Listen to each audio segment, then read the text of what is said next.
And she manages to drive off this Noise Marine squad. Uh-oh, Imperial Abyss goes off. Not sure what player used that. I would have to say by the red that Naritico cast it.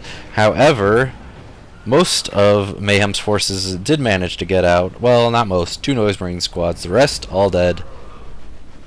And the Autarch does survive.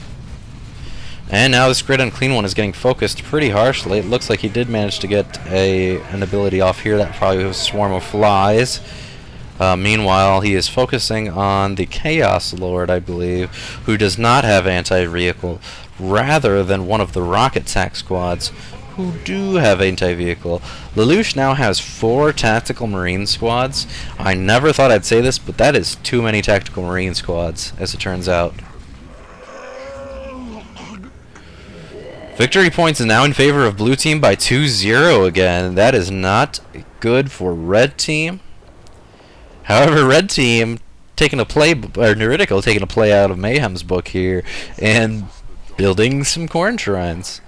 Getting Nurgle on his Chaos Predator. Probably the most, or the least used upgrade.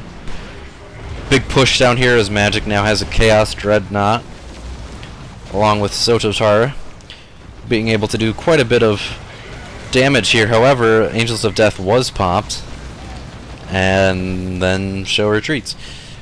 Interesting choice. Perhaps realizing the forces were too great, decided to get out before too many losses. And with 5 victory points left, Red Team is now in favor with victory point control once again. Uh-oh, Chaos Predator getting dangerously close to this swell of Rocket Tax, and Force Commander with Power Fist. Very nice, let the galaxy burn. And a mass retreat, once again. There really wasn't that much here to challenge Lelouch. However, he decides to mass retreat. Interesting choice. Interesting choice.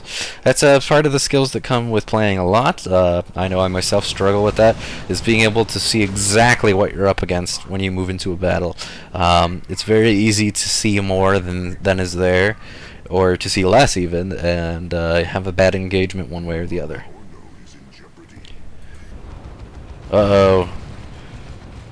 Chaos Predator having to move as fast as he can away from that Blood Maul Chaos Lord, who is going to barely make it out with 45 hit points as these Plague Marines try to finish off that Pred. These Assault Marines are proving quite insufferable for Sototar, who has an entirely ranged army at this point. They're forced to retreat on his Wraith Guards.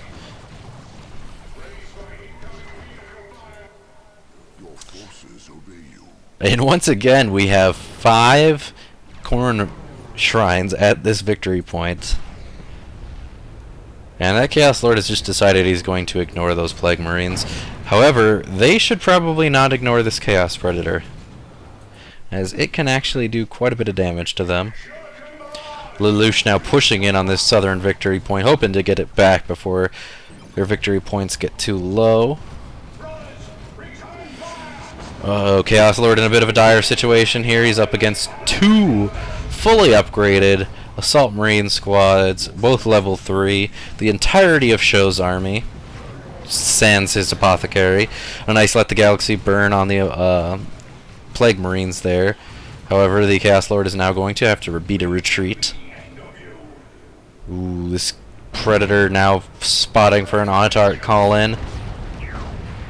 Not sure if it died or if it sky-leaped away. Judging by the experience, I would have to say it died. But I may be wrong there.